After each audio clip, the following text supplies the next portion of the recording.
Isa sa maituturing na napakasikat ay walang iba kundi si Coco Martin at talaga naman siya ang itunuring na primetime king dahil lahat ng kanyang teleserye ay talaga naman number 1 sa TV ratings. Kaya naman marami talaga ang humahanga sa aktor.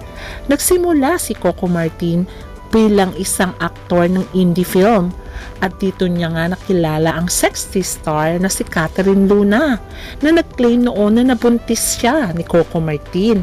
Pero ano nga ba ang katotohanan sa issue nila ni Catherine Luna? Ngayon ay bigla na lamang itong na-interview ni Julius Babaw at inamin niya ang buong katotohanan tungkol sa relasyon niya dati kay Coco Martin. At ano naman kaya ang masasabi ni Julia na karelasyon ni Coco Martin sa pagpapa-interview ni Catherine Luna? At ang balibalita pa ay pinapahanap ni Coco Martin si Catherine Luna para tulungan ito. Ating alamin ang buong detalye.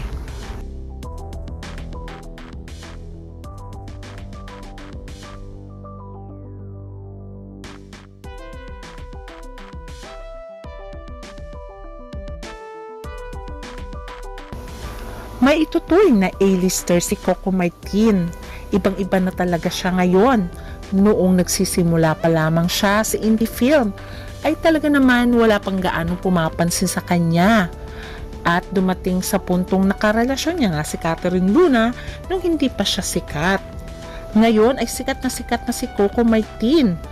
At ang kanyang karelasyon ngayon ay walang iba kundi si Julia Montes na napapabalita na meron na nga rin silang anak ni Julia.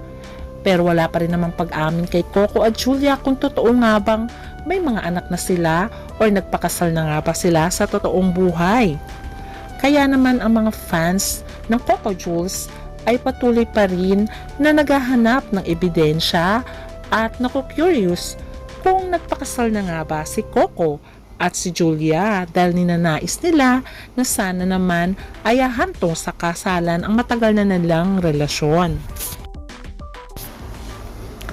Parehong masaya sa kanilang relasyon si Coco Martin at si Julia Montes. At ang talagang wini-wish ng mga fans ay sana ay harap ni Coco Martin si Julia Montes sa dambana. At ito ang inaabangan ng mga fans. Alam naman natin nagsimula si Coco Martin sa indie film until unti-unti ngang napatunayan ng aktor na magaling siyang artista hanggang sa nabigyan nga siya ng break at nagtuloy-tuloy ang kanyang kasikatan. At nung in-interview nga si Coco kung ano ang pinakamalaking kontrobersya na dumating sa kanyang buhay bilang artista, at ito ang sagot nga ni Coco Martin. Masasabi mo, ikaw pala nakabuntis kay Catherine Luna.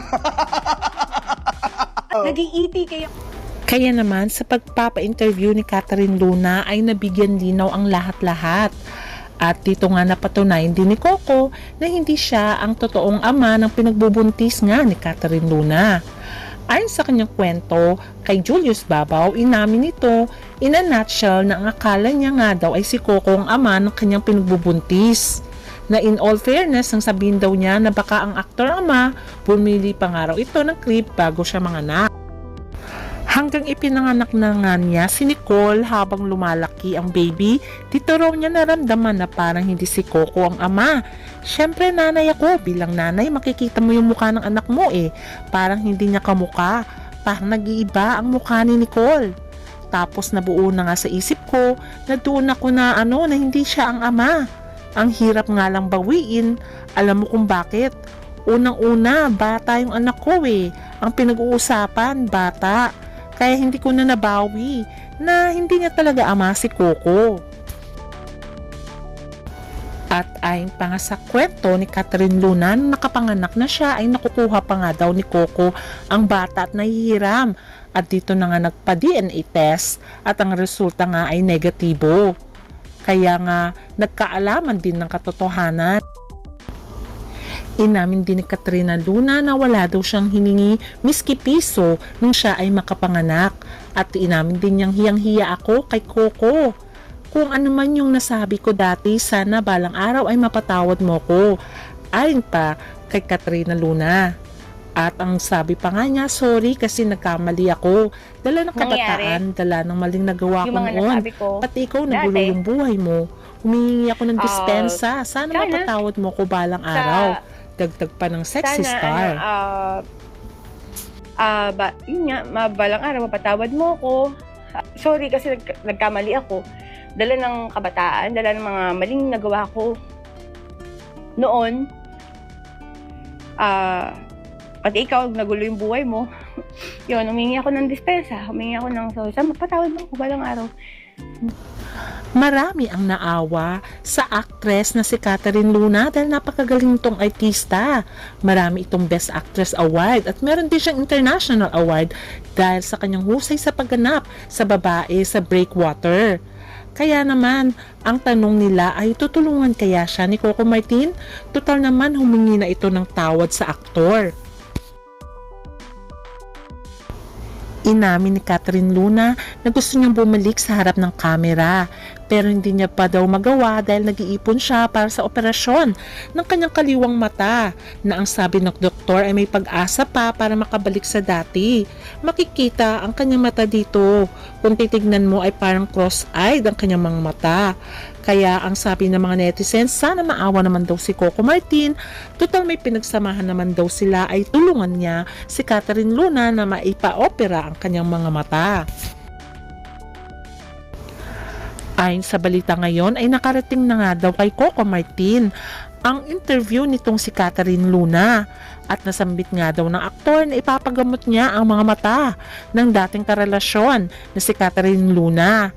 At sinabi niya ito sa malapit na kaibigan, bago niya ito isama sa Batang Quiapo ay kailangan muna daw maipagamot ang mga mata ng aktres.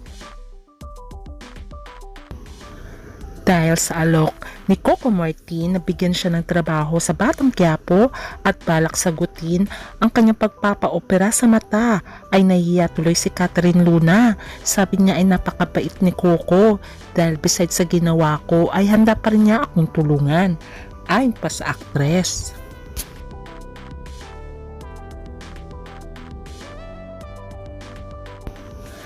Ayon nga kay Catherine Luna, masaya siya sa success ngayon ni Coco.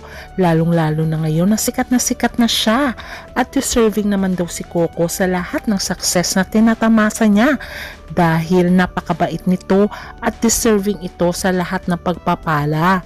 Dahil ayon nga kay Catherine Luna ay hindi naman nagbago si Coco ever since. Ayon pa nga kay Catherine Luna ay masaya siya para sa relationship ni Coco at ni Julia dahil makikita naman na in love sila sa isa't isa at nagpapasalamat din daw siya kay Julia dahil napakabait nito. Hindi ito nagtanim ng sama ng loob sa kanya kahit alam niya na siniraan niya si Coco during that time dahil inakusan niya ito na siya ang ama ng kanyang anak. Pero hindi naman daw niya sinasadya yun dahil litong-lito siya ng time na yun. At ang sabi niya, nagpapasalamat siya dahil si Julia Montes din ang isa sa nagsabi kay Coco na tulungan siya. Marami talaga ang nanghinayang sa sinapit ng buhay ng dating aktres na si Catherine Luna na humakot din noon ng maraming Best Actress Award. At unang kinilalan sa husay ni Catherine sa kanyang launching movie na Babae sa Breakwater na ipinalabas noong 2003.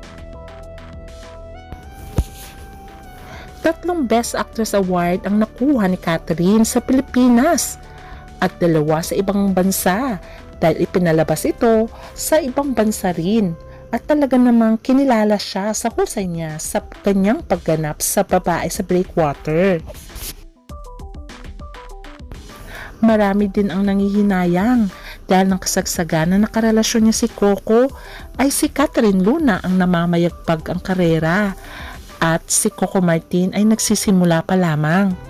Pero ngayon ay si Catherine Luna ay walang-wala na samantalang si Coco ay napakayaman na at patuloy pa rin sumisikat dahil sa kanyang husay sa pag-arte. Kaya naman nakakatuwang isipin na kahit merong hindi magandang pangyayari sa kanilang dalawa ay willing pa rin tulungan ni Coco Martin si Catherine Luna. At marami din talagang mga netizens ang humahanga kay Julia Montes dahil napakabait nito at maunawain.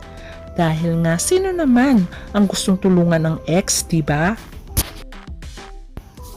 Kaya naman bilib na bilib ang mga netizens kay Julia Montes dahil sa pag-amin ni Coco na nais niyang tulungan si Catherine Luna. Siguro ay dahil sa awa dito, total naman may pinagsamahan sila ni Catherine Luna. At alam naman natin na likas na matulungin si Coco sa mga nangangailangan.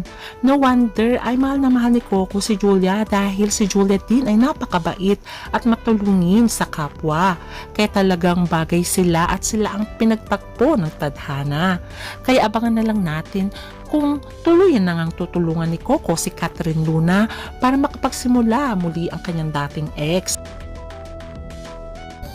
Kaya abangan na lang natin ang susunod na kabanata. Hanggang sa muli, please don't forget to like, share, and subscribe. Bye!